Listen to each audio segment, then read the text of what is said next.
I just heard you say I could go to space, so I wanted to come and find out. You wanted to come. How do I do that? Whoa. Where do I buy a ticket? How do I do that? You know, actually, let's go back over to a Skype call. John is calling in via Skype questions. And actually, John, you're running one of the centers. I forgot the name of the center. John, help me out. Where are you at right now? I'm setting up the Chabot Space and Science Center viewing party for later this morning. Nice. So, and that's one of those awesome things. Tell me about your viewing party, because this is one of those things, whether you're watching NASA TV, Spacevidcast, Spaceflight Now, however you're going to watch it, I love the concept of viewing parties. So tell me what you guys... It's like a Super Bowl party, right? It's like a Super Bowl party. Tell me what you guys are doing. Well, they have a huge, not quite IMAX, but huge screen, Megadome, and so they're going to show the launch there, and then they'll have a couple of other places with viewing enabled that'll have Wi-Fi that'll now allow folks to get out and tweet and be on the social networks and talk to other folks in the community about their experience watching the launch. So you're basically going to omni-theater the launch itself for people who can't be here in person. That's the hope. I mean, I was lucky enough to see the STS-131 launch in April of last year, and that was such a great experience just to be down there on the causeway, watching Discovery take off right before dawn, and just the community that was there. And the community that I've found online by being interested in space and watching, shows like yours and being on Twitter and just meeting all sorts of people that I never would have gotten to meet just by being involved and being interested in space. What's your favorite part of this kind of new space generation, this new way of looking at space? Like you said, Twitter, Spacevidcast, Spaceflight Now, some of those other sites like that. What's your favorite part of all of that? Well, I really like the availability of data. I'm a policy wonk and an engineering geek at heart, and so I love the fact that, assuming Johnson Space Center will ever put them up, we'll be able to look at the flight data files and talk about them with folks and, ask questions to flight controllers, say, hey, where are you on this checklist? And they'll actually respond and say, hey, we're working on page this, that, item number this, and you can follow along and see what's going on. And, when there are questions that I have or that people around me have that I don't know the answer to, I can just put them out there, like you guys do, into the chat room and say, hey, what's the answer to this? What does this mean? And I can get an answer from people who know a hell of a lot more than me about space and about the program. Love it. So, I was talking about favorites. You mentioned you were here for STS-131. Were you here at the tweet up? And would that then be your favorite shuttle launch? Well, there was not a tweet up for 131. I would have been there if there had. Well, I hope I would have been there if there had been one. It was the Monday after Easter at about 6 a.m. So they didn't do a tweet up. Watching that launch was an amazing experience, and it's the only launch I've ever seen. But it was an absolutely amazing experience. But I think my favorite shuttle experience overall, I went to the 132 tweet up in Houston, and we did the day's worth of tweet up activities, going through, going to mission control, going to the mock-ups, going to the NBL and seeing all that. But afterwards, we all got together out on this beautiful porch out at a wine bar in Houston and just kind of sat around and talked. And there was a 6-minute ISS, joint ISS Discovery flyover, followed by an HST flyover shortly after, a Hubble flyover. And we were all just sitting there, quiet, watching these things fly over. And it was a great communal experience. It was really wonderful. So if people want to join in the communal experience you're trying to create for STS-135, which, like we said, we think is one of the best ways to do it. It's all about community. It's way more fun to be cheering on the orbiter with a group of people who are all like, whoa, let's go, than it is to be sitting there alone in your underwear eating chips going, woo, let's go. Well, yeah, that's right. So if people want to join in your communal experience that you're helping to build, where can they go? What times can they show up? How would they go about doing that? You'd come up, it's in Oakland, California. You can come up to the Chabot Space and Science Center. The doors open at 7:30 a.m. Pacific. And I think they're discounting admission to $10 for the whole center for the whole day.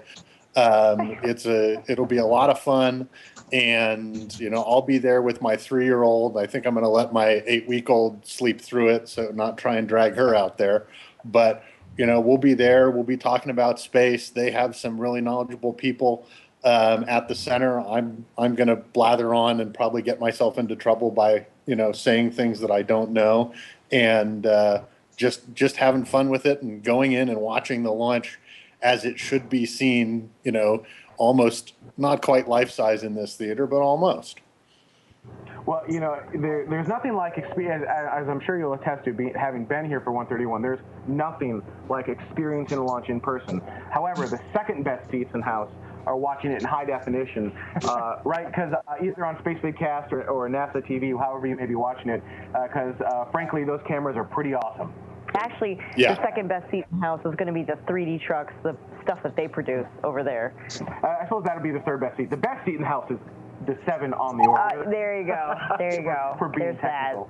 I don't know, for the launch, yes, not for watching the launch, though. From what I hear, they don't have a very good view of what's going on. No, not really. They shake a lot. Be a lot of fun, though. We can pretend. So, John, are you going to go into space when you get the opportunity with Virgin Galactic or X-Corp or whatever new space company comes up, say, in the next 10 years? If it's if I can swing it, absolutely.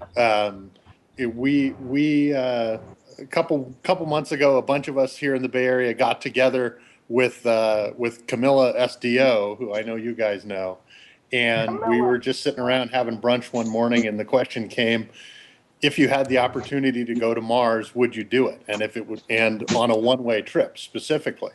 And to a person, everyone at the table said, yep, let's go, let's do it. And that's what I love about the space community. It's people want to go, they want to be a part of it. There were folks, there were KSC folks there were JSC folks there were folks from Ames. We had Fizvik, who's an old Apollo rocket scientist there, and to a person, every one of us was just let's do it, let's get this done. You mentioned Bay Area. I assume you're really close to or in the Bay Area then, right? Oakland is near San Francisco. Yeah. Right, so perfect. So that's perfect for the tech crowd who we kind of try to target, right? The people who love technology. Any recommendations to the tech geeks who, because I kind of feel like almost all tech geeks are space geeks too, maybe passive instead of active. And any suggestions to the tech geeks who maybe are passive to maybe kind of get them a little bit more interested in space, especially in your area? Ames is starting to do, the NASA Ames Research Center down in Mountain View is starting to do a lot more public outreach and a lot more things to try and get the tech community involved. And I think the work that they're doing is great. John Yembrick, who is out there with you guys right now, but he's a NASA public affairs guy, has just taken over the public affairs office down there. And just watching their Twitter feed, watching their website is great. Chabot Space and Science Center out here in Oakland is a wonderful resource for space and science in general. And not that well. It's since you are broadcasting on other forums right now, watching the weekly Spacevidcast show and watching the looking at the materials that you guys post from Jason's interviews at KSC to the weekly shows to everything, it's a way to get excited and stay engaged and intellectually challenged by space and what we're doing. Yeah, I think that's great. I love to bring in more tech. I believe in the pyramid effect, right? Yeah. And I believe the techies are at the top of that pyramid. And somebody in the chat room actually brought up they're doing a TEDx NASA Silicon Valley coming up this fall sometime. I think it's in August actually that they're going to be having that. So if you go online and look for TEDx NASA, it'll have it on there. But they've been having them over near headquarters, Langley area, and so now they're flipping over and doing it near Ames in the Silicon Valley crowd. So to try to bring some of that into the NASA mix. John, before we let you go, two things. One, where can we find you online, like on Twitter, Facebook, and whatnot? And two, pimp out your event one more time for us. I am J.O. Tulloch, J-O-T-U-L-L-O-C-H on Twitter. That same in front of WordPress.com, so JOTULLOCH.wordpress.com. And the event is Chabot Space and Science Center launch party. 7 hours and 22 minutes from now, the doors will open, assuming that they haven't scrubbed at that point. And come on out and be a part of it, and it'll be a lot of fun. I think it's to watch it up on a big. That's how you want to watch. Oh, you're gonna have an awesome sound system too, so you're gonna get that rumble in there, right? Yeah. That is my hope. They've told me that it's going to be as loud as it possibly can, so I'm looking forward to it. Yeah. That's awesome. John, thank you very much for calling in, and go enjoy your event. Go set up, go enjoy your event, and I hope a bunch of people come over from the Bay Area to watch that, because like I said, if you can't watch it in person, that's the next best. You got to do it with somebody. Go watch it with people. You got to do it with a crowd. You got to have some fun, and do it with a sound system, right? Because these engines make noise. They go boom. That's my Twitter. That's retweetable right there. These engines make noise, comma, they go boom. Nothing's more true than that, Ben. And I will say, even though it's Atlantis on the pad, I will get a little bit of Orbiter Wars started tonight and say nothing beats Discovery. So. And it's too bad that you're wrong, and Atlantis is the best orbiter in the fleet. You can go ahead and cut his mic at that point. Yeah, take my mic down now, Ben. Okay, go ahead. Go ahead, John. I think we did cut his mic. All right. For those non-regular, thanks, John. For those non-regular Spacevidcasters out there, we do have Orbiter Wars on the show. It's a weekly shtick we kind of have, which is your favorite orbiter, and there are 5 orbiters. There's Enterprise, Columbia, Discovery, Atlantis, and Endeavour.